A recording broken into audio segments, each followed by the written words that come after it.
할렐루야. 반갑습니다. 오늘 이렇게 서보니까요, 못 보시는 분들이 이렇게 많이 보입니다. 참 감사하고요. 이 명절을 맞이해서 여러분의 가정과 자녀 가운데 또 여러분의 직장 가운데 하나님의 은혜가 가득하시기를 주의 이름으로 간절히 축원합니다. 여러분, 우리가 남녀노소를 불문하고요, 세상을 살아가는 모든 사람들의 공통적인 한 가지 소원이 있죠.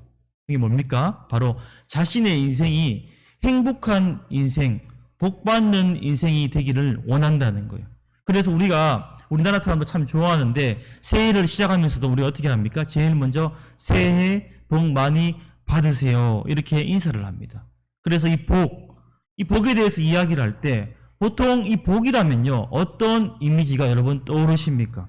우리는요, 복이 많다, 복 많이 받았다, 이렇게 말을 할 때요, 뭐 다 그런 건 아니지만요, 세상 사람들이 말할 때 이 복이 많다는 것은요, 흔히 돈을 많이 벌어서 잘 먹고, 잘 살고, 또 그래서 건강하고, 좋은 직장 다니고, 좋은 차 몰고 다니고, 좋은 옷 입고, 이런 소유의 복을 우리가 떠올리기 쉽습니다. 다시 말해서 그 사람이 지금 얼마만큼 가지고 있냐, 또 얼마나 많이 벌고 있냐, 이것을요, 많은 사람들이 인생의 행복의 척도로 그렇게 여긴다는 거죠. 그래서 어떻습니까? 사람들이 될 수만 있으면요, 돈을 벌기 위해서, 또 지식을 얻기 위해서, 명예를 얻기 위해서, 그런 것을 통해서 자신의 행복을 채우려고 하는 사람들이 많이 있다는 겁니다. 조금 다른 이야기 같지만요, 어떻습니까? 우리 시대가요, 지금 뭐 살기 힘들다, 청년들이 뭐 3포, 5포, 뭐 7포 이런 얘기들이 나오는데요. 사실 뭐 청년들한테 좀 죄송한 말씀이지만, 저도 아직까지 뭐 나이가 그렇게 많지 않지만 우리 부모님 때 이상의 분들의 얘기를 들어보면요, 사실 이 시대는 과거보다는요, 좀 더 많은 것을 누리고 있는 시대가 아닐까 생각을 해요. 그렇지 않습니까? 밥을 굶는 분들이 지금 이 시대는 별로 없지만요, 그 당시에는 어떻습니까?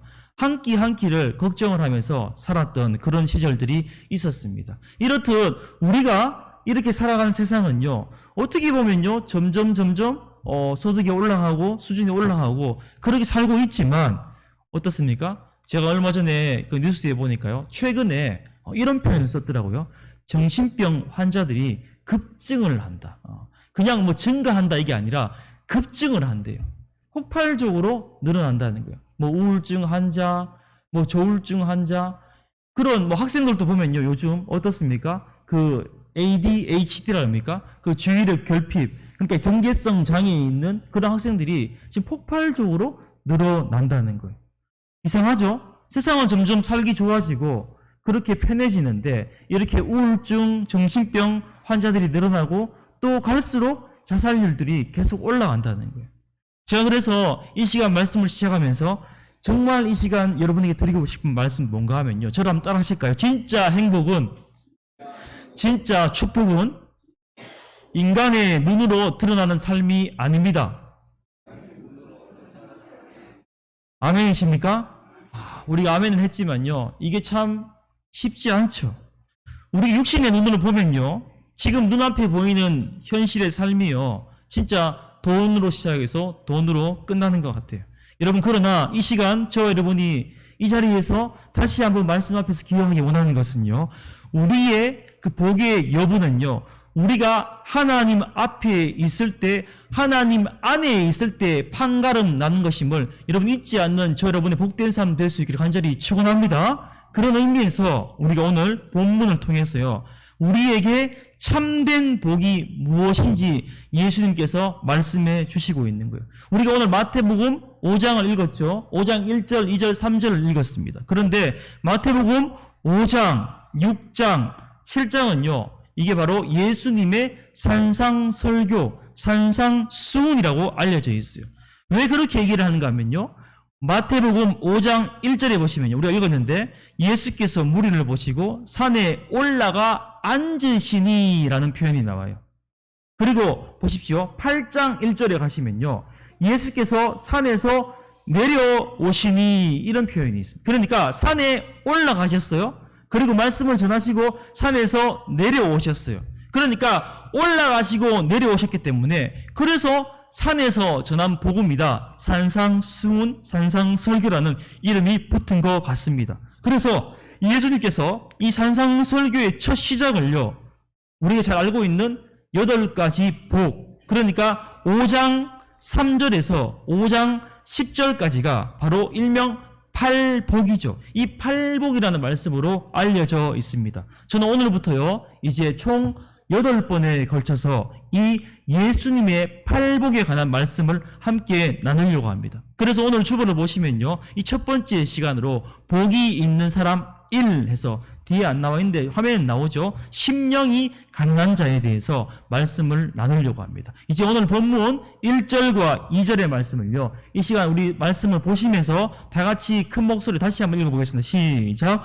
예수께서 무리를 보시고 산에 올라가 앉으시니 제자들이 나아온지라 입을 열어 가르쳐 이르시되 아멘. 자, 보세요. 자, 우리 이 시간 먼저 기억하기 원하는 것은요, 이 신약 성경의 첫 번째 책인 마태복음은요, 유대인적 관점, 그러니까 유대인들을 위해서 쓰여진 복음서입니다. 그래서 오늘 우리가 아까 방금 전에 1절, 2절 읽었는데요, 이 짧은 말씀 안에서요, 히브리적인 표현들이 상당히 많이 나와 있음을 알 수 있습니다. 보십시오. 산에 올라가 앉으시니라는 1절의 표현이 있죠. 그래서 산에 올라가 앉으시니까 제자들이 나왔다고 말씀하고 있어요. 그럼 이것은요, 당시 유대인들이 있어가지고, 그러니까 말씀을 가르치는 랍비들은요, 자리에 앉아 있습니다. 그리고 말씀을 듣는 사람, 말씀을 배우는 사람 어떻게 해요? 반대로 자리에서 일어나 있어요. 지금 우리하고 반대죠, 그죠? 제가 지금 말씀을 전하는데 서가 있잖아요. 근데 여러분은 앉아 계시잖아요. 근데 원래 유대인적인 그 관습은 뭔가 하면요, 말씀을 전하는 자가 앉아 있고 말씀을 듣는 자가 서서 있는 거예요. 이거는 뭔가 하면요, 바로 이 말씀에 대한, 말씀을 전하는 자에 대한 존경의 의미예요. 그러니까 말씀 자체가 이 권위가 있다는 거죠. 그래서 우리가 감히 앉아서 들을 수가 없다. 이래서 서서 듣는다는 거예요. 그래서 이 랍비들의 자리를요, 뭐라는 자리라고 불렀는가 하면 모세의 자리다, 이렇게 불렀습니다. 그뿐만 아니라 보십시오. 2절에 보시면 입을 열어 가르쳐 이르시되라는 표현이 있죠. 이 표현도요, 상당히 유대교적인 표현이에요. 이게 뭔가 하면요, 우리가 당연히 무슨 말을 하려면요, 입을 열어야 되죠. 그런데 당시 유대인적인 그 표현이 뭔가 하면요, 유대인들은 중요한 가르침이 있을 때 청중들에게 기대감을 주기 위해서 이런 표현을 썼다는 거예요. 입을 열어 가르쳤다. 가르치기 시작했다. 이런 뜻이에요. 그래서 이 말씀을 정리해보면 이런 뜻이에요. 지금 엄청나게 중요한 말씀들이 지금 쏟아지고 있다는 거예요. 그래서 사람들이 오직 그 쏟아지는 입, 누구의 입입니까? 예수님의 입만 주목을 해서 지금 보고 있다는 거예요. 예수님께서 유대 땅에 오셔서 다름 아닌 천국의 복음, 하나님 나라의 복음을 전하시고 있다는 거예요. 여러분, 우리가 제가 늘 몇 번씩 말씀드리지만 이 성경의 말씀을요, 자꾸 옛날의 종이책의 이야기라고 생각을 하고 옛날 옛적의 이야기라고 생각을 하기 때문에 귀에 들리지 않는 거예요. 이 말씀은 사람의 말이 아니라 예수님께서 지금 우리에게 하시는 말씀인 줄 믿습니다. 그래서 이 시간 예수님께서 저와 여러분에게 이 말씀 속에서 말씀하시는 게 아니라 저와 여러분이 말씀하실 때 오늘 본문 1절에 제자들이 나와왔다는 것은 뭐예요? 단지 12제자들만 나와왔다는 것이 아니라 하나님 나라에 들어가기 위해서 예수님 말씀을 믿고 따르려고 하는 모든 사람들을 표현한 말이에요. 우리가 지금 교회에 다니고 예수를 믿는 목적이 뭡니까, 여러분? 당연하지 않습니까? 우리가 천국 가기 위해서, 하나님 나라 가기 위해서 지금 이 자리에 앉아 있는 거잖아요. 그렇다면 하나님 말씀을 들어야 된다는 거예요. 계속해서 3절 말씀을 보십시오. 3절에 예수님께서 자, 심령이 가난한 자는 복이 있다. 그러니까 3절부터 10절까지 이러이러한 자는 복이 있다 계속해서 말씀하고 있어요. 자, 사람들이 귀가 솔깃해집니다. 왜? 복에 대해서 얘기하고 있어요. 사람들이 왜 복에 대해서 관심이 많습니까? 제가 말씀드렸잖아요. 누구나 복받기 위해서 복받고 싶어서 살기 때문이에요. 행복하지 않으려고 하는 사람은 아무도 없다는 거예요. 그런데 이 행복이요, 쉽게 우리 손에 들어오지 않죠. 그래서 예수님께서 지금 이러한 자는 복이 있다 말씀하고 있다는 거예요. 그래서 이제 예수님께서 제일 먼저 복 있는 자에 대해서 말씀하시는데, 그게 바로 뭐라고요? 가난한 자예요. 오늘 3절 말씀 다 같이 한번 읽어볼까요? 시작. 심령이 가난한 자는 복이 있나니 천국이 그들의 것이며. 아멘. 자, 보세요. 가난한 자예요. 근데 뭐가 가난하다고요? 심령이 가난하다는 거예요. 자, 두 가지로 생각해 봅시다. 심령이 가난한 거하고 그냥 가난한 거하고 어떤 차이가 있을까요? 당시에 유대인들 역시요, 오늘날의 사람들과 마찬가지로 가난한 사람들을 싫어했어요. 가난한 사람들을 어떻게 생각하는가 하면요, 그 사람들은 게을러가지고 무능해서 하나님 말씀대로 제대로 살지 못해서 복을 받지 못했다, 그렇게 생각을 했어요. 자, 우리나라하고 비슷하죠. 우리나라 사람들도요, 뭐 가난한 사람을 좋아하는 사람 누가 있어요? 우리나라 사람들이 예전부터 뭡니까? 재물이 복이라고 생각을 했어요. 그래서 가난한 사람들은요, 게으르고 무능해가지고 그래서 복을 받지 못했다, 그렇게 생각을 했다는 거예요. 자, 그런데 오늘 본문에서 그냥 가난한 게 아니에요. 심령이 가난한 자가 복이 있다는 거예요. 자, 심령이 가난한 자, 이게 무슨 뜻일까요?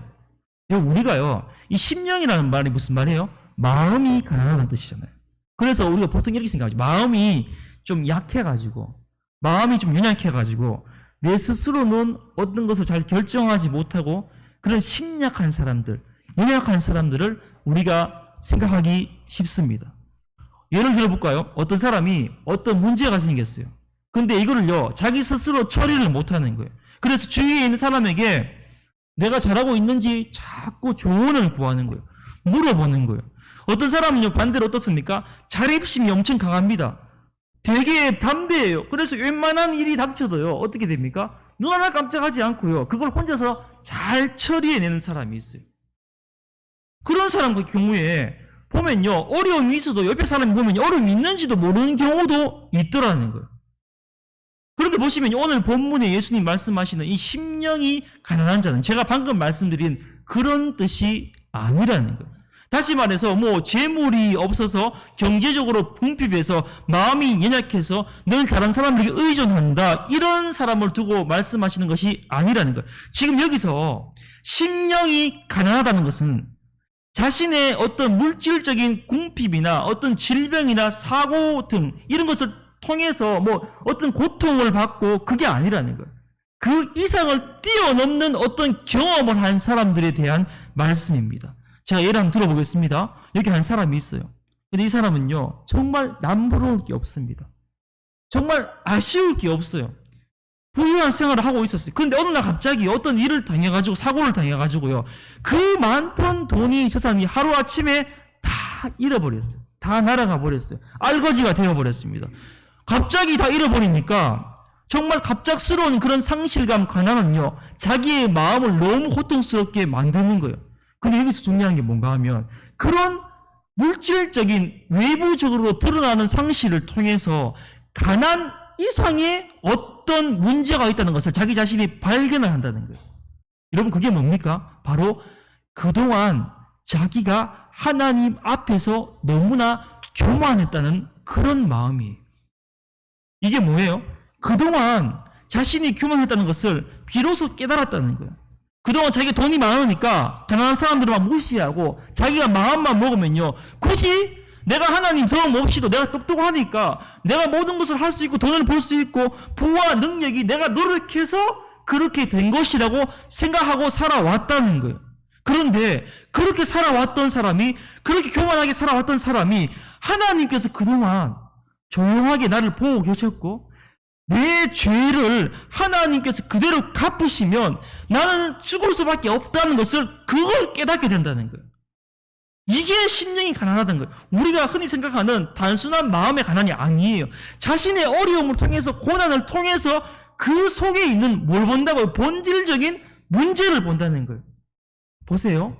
사실 이 성경 속에 보면요, 예수님을 찾아왔던 사람들이 어떤 사람들이었어요? 자신의 현실적인 어려움 때문에 찾아왔어요. 그런데 예수님은 어떻게 하시는가 하면요, 그들로 하여금 자기 안에 있는 더 본질적인 고통의 원인을 보게 하시는, 제가 너무 중요한 말씀을 드리고 있습니다. 지금 그게 뭐예요?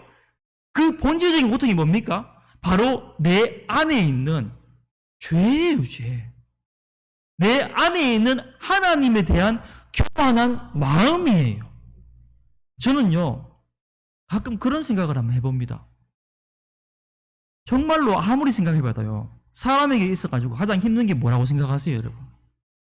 돈 버는 거요? 뭐 건강한 거요? 근데요, 사람에게 있어 제일 어려운 게 뭔가 하면요, 저를 한번 따라 하실까요? 하나님께 고개를 숙이는 것입니다. 이게 제일 어려워요. 나는 하나님 앞에서 죄인입니다. 단순한 한마디잖아요. 그죠? 근데 이게요, 잘 안 돼요, 생각보다. 이게 쉽던가요? 이게 쉽게 되는 사람이야말로 그 사람이 진짜 하나님 안에서 복받은 사람인 줄 믿습니다. 여러분, 안 된다는 거예요, 이게요. 우리 입에서 이 말이 나오면요, 진짜로 복받은 사람이에요. 그 사람이 왜 복받은 사람입니까? 천국이 열린 것이에요. 하나님 자녀가 되어서 구원을 받았다는 거예요. 여러분, 잘 보십시오. 우리가 진정으로 예수님을 영접하게 되면요, 성령님께서 우리 안에 최초로 하시는 사역이 뭔가 하면요, 우리 안에 죄의 모습을 보게 하시는 거예요. 여러분, 이것은요, 사실 고통스럽고 자존심 상한 일이에요. 그러나 기억하십시오. 여기서부터 천국이 시작된다는 거예요. 여기서부터 사람의 운명이 갈라진다는 거예요. 어떤 사람은요, 그렇게 말을 하죠. 제가 전도를 해보면요, 내가 왜 죄인인데? 나는 법 없이 살 사람이야. 너희 기독교 말이 정말 기분 나빠. 너희 예수쟁이들 왜 자꾸 멀쩡히 잘 살고 있는 사람을 자꾸 죄인으로 몰아가지고 그렇게 자신감을 잃게 만들고 불쾌하게 만드냐고 그렇게 막 반발을 합니다. 그렇지 않습니까? 안 그래도 이 살기 힘든 어려운 세상에 자신감을 불어넣어줘도 될 판과 모자랄 판에 자꾸 죄인이라고 얘기를 하니까 기분이 나쁜 거예요. 화가 나는 거예요. 그래서 뭐라 그럽니까? 눈에 보이지도 않는 하나님 믿을 바에 내 자신을 믿는다면서 그렇게 큰 소리 뻥뻥 치는 사람들이 있죠. 근데 참 신기한 게 뭔가 하면요, 여러분도 전도를 많이 해보셨고 신앙생활을 오래 해보신 분들은 아시겠지만, 그런 사람 중에서 세월이 지나서 하나님 앞에서 무릎을 꿇고 눈물을 펑펑 흘리면서 내가 이 세상에서 가장 교만한 사람이었고 내가 하나님 앞에서 가장 큰 죄인이었다는 것을 고백한다는 거예요. 여러분, 그것을 저는 여러 번 보았습니다. 성경에도 그런 예가 나와 있죠. 우리가 위대한 이방인의 전도자 바울을 잘 알고 있지 않습니까? 여러분, 바울이 바울 되기까지, 여러분, 그 과정을 보면 오늘 본문이 말씀하시는 심령이 가난한 자가 어떤 자인지 알 수가 있어요. 여러분, 이 바울이요, 유대 사회에서 보면요, 어떻습니까? 참 복을 많이 받은 사람이죠. 그는 머리가 정말 뛰어났고 학식이 풍부했습니다. 로마 시민권을 가지고 있었고 당대의 최고의 명문 가말리알 문화생이었어요. 여러분, 뭐예요? 제가 말씀드렸죠. 옛날에는 큰 대학교 같은 그런 기관들이 없었어요. 그래서 최고의 선생님들 밑으로부터 바로 들어가서 배우는 게 그게 최고의 학벌이었어요. 근데 이 가말리엘 문화는요, 여기는 엄청난 그 학벌의 그거였거든요. 그래서 이렇게 뛰어나고 로마 시민권을 가지고 있고 종교적인 열심이 누구보다도 많았던 그런 유대교주의자였어요. 당당했죠. 부족함이 없었습니다. 늘 자신감이 차 있었어요. 그래서 어느 날 어떻게 했습니까? 다른 나라와 마찬가지로 기독교인들을 체포하기 위해서 다메섹으로 가는 그 길 도중에 빛과 함께 부활하신 예수님을 만나는 거예요. 눈이 멀어버렸죠. 그래서 나아가서 그리스도를 만난 후에 지금까지 가지고 있었던 모든 것을 다 무너져버리는 그런 체험을 한다는 거예요. 여러분 보십시오. 당연히 죽어 있어야 될 예수였어요. 근데 예수님이 살아있는 거예요. 하나님 앞에서 그렇게 당당하는 자기는 누구예요? 예수님이 원수였다는 거예요. 지금까지 살아온 게 다 하나님 앞에서, 예수님 앞에서 대적하는 것밖에 없었던 것을 비로소 깨닫게 되는 거예요. 그래서 지금까지 자랑하는 것을 다 버린다 그랬잖아요. 성경 말씀 뭐라고 해서 배설물이라고 나와 있죠. 이 배설물이 뭡니까? 똥이라는 게 똥. 여러분 진짜 그게 똥이에요? 아니지 않습니까? 그러나 예수를 만나는 그 순간에 자기가 모든 것을 배설물로 여긴다는 거예요. 여러분 그런 의미에서 이 시간 저와 여러분이 기억할 것은요. 우리가 혹시나 이 자리에 그런 분들이 없기를 바라지만요. 내가 예수를 믿고 있으면서 교회 다니고 있으면서 내 학벌을 자랑하고 내 사회적 지위를 자랑하고 내 재산을 자랑하고 내 업적을 자랑하는 사람들이 있습니까? 여러분 그것을 기억하십시오. 그것은 언제까지 유효한가 하면요. 우리가 예수님을 만나기 전까지예요. 예수님을 만나고 난 다음에는요, 그런 것들이 우리한테 유효한 것이 하나도 없음을 여러분 이 시간 기억하시기 바랍니다. 진정으로, 내가 진심으로 딱 한 번이라도 예수 그리스도를 만났다면요, 그동안 세상이 자랑하는 모든 것들이 내 근본적인 죄의 문제를 해결하는데 전혀 도움이 되지 않는다는 것을 알게 된다는 거예요. 내가 아무리 뛰어난 재능을 가지고 있고, 뛰어난 학벌을 가지고 있고, 내가 돈이 아무리 많다 할지라도, 실력이 뛰어난다 할지라도, 아무리 세상에서 인정받고 성공한다 할지라도 뭐요? 나의 죄 문제를 해결하는 데 쓰는데 아무런 도움이 안 된다는 것을 우리가 이 시간 기억을 해야 된다. 그리고 나서 우리가 어떻게 해야 됩니까? 이제 그 모든 자랑들을 내려놓고 오직 누구의 공로? 예수 그리스도의 십자가의 은혜만을 붙드실 수 있는 저와 여러분 복된 삶 될 수 있기를 간절히 축원합니다. 그렇습니다. 이게 새로운 시작이에요. 그런 자가 천국을 소유할 수 있는 거예요. 근데 참 안타까운 게 뭐예요? 우리 중에는요, 자신이 생각하기에는요, 엄청 똑똑해요. 항상 자신감이 차 있어요. 내가 마음만 먹으면 다 할 수 있을 거라고 그렇게 신념이 차 있는 사람들이 있습니다. 세상 사람들 그런 사람 보면 어떻게 해요? 야, 당당한 저 사람 바라면서 복받은 사람으로 여기죠. 근데 그럴 때 여러분 조심하십시오. 그럴 때 오늘 말씀을 다시 한번 깊이 보시기 바랍니다. 오늘 예수님께서 심령이 가난한 자, 하나님 앞에서 자신의 부족을 느끼고 나는 스스로 하나님 은혜 없이는 아무것도 할 수 없다고 인정하는 사람이 복 있다고 지금 말씀하고 있는 거예요. 이게 바로 하나님께서 예수 믿는 우리들에게, 진정으로 예수 믿는 우리들에게 최초로 행하시는 일이라는 것을 여러분 잊지 마시기를 간절히 축원합니다. 하나님께서 최초로 행하신 일이 이거예요. 바로 하나님 앞에서 나는 아무것도 아니다는 것. 이게 하나님께서 우리에게 최초로 행하시는 신적인 일이에요. 물론 하나님께서 우리에게 뭐 알게 모르게 선한 일들을 많이 하시죠. 우리를 지켜주시고 우리를 선한 길로 인도하시고 많이 하세요. 그런데 다시 한 번 말씀드립니다. 하나님께서 최초로 예수 믿는 우리들에게 하시는 건 뭔가 하면요, 우리 예수를 진짜 만나는 순간에 우리 안에 있는 철저한 죄성이에요. 우리의 부족함을 보게 하시는 거예요. 여러분 제가 왜 이렇게 강조합니까? 너무 놀라운 게 뭔가 하면요, 우리가 똑같이 교회를 다니고 지금 예배의 자리에 앉아있지만 모든 사람이 하나님 앞에서 다 부족함을 느끼는 게 아니라는 거예요. 의외로 적지 않은 사람들이 이런 일을 알지 못한다는 거예요. 아직까지도 자기 안에 다 할 수 있다는 교만이 있다는 거예요. 그래서 어떻습니까? 제가 지금 말씀을 전하고 있지만요, 뭐 제가 다 할 수는 없어요. 그러나 말씀을 통해서 은혜를 받는 분이 있는 반면에 그렇지 않는 분들도 있더라는 거예요. 여러분 그래서 하나님 앞에서 이 철저하게 무력하고 철저하게 죄성을 느낀 다음에 이제 어떻게 되느냐. 자, 오늘 화면을 준비했는데요. 로마서 8장 30절의 말씀 한번 읽어보겠습니다. 시작. 또 미리 정하신 그들을 또한 부르시고 부르신 그들을 또한 의롭다 하시고 의롭다 하신 그들을 또한 영화롭게 하셨느니라. 자, 보세요. 미리 정하신 그들을 부르셨다 그랬어요. 그리고 부르신 그들을 어떻게 한다고요? 의롭게 하신다는 거예요. 그리고 의롭게 하신 그들을 어떻게 한다고요? 영화가 뭐예요? 영원히 성화시킨다는 거예요. 영원히 아름다운 모습을 변화시킨다는 거예요. 여러분 그렇습니다. 보십시오. 하나님의 손에 한번 걸려든 사람은요, 이제 빠져나갈 수가 없는 거예요. 자신의 죄성을 발견한 것을 방금 읽은 말씀에 뭐라고 했습니까? 부르신다 그랬어요.